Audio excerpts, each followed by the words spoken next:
Hello guys, welcome back to our channel. If your Black& Decker portable air conditioner is running but not blowing cold air, it can be disappointing, especially when the room still feels warm even after the unit has been on for a while.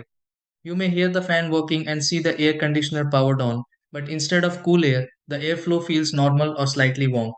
This problem can happen for several reasons like incorrect settings, blocked airflow, dirty filters, or cooling interruptions inside the unit. Since a portable air conditioner depends on proper ventilation and cooling circulation, even a small issue can reduce cooling performance. The best thing is that many cooling problems are simple to check and do not always mean the unit is damaged. In this video, I will show you step by step how to fix a Black& Decker portable air conditioner that is not blowing cold air. Try these.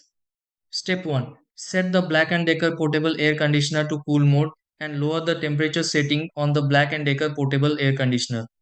Step 2. Clean the air filter of the Black& Decker portable air conditioner to improve airflow in the Black& Decker portable air conditioner.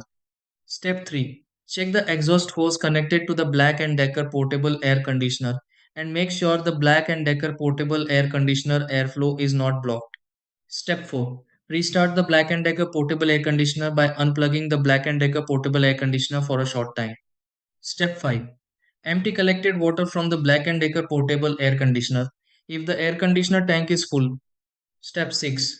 Turn on the Black& Decker portable air conditioner again and confirm the air conditioner is blowing cold air properly.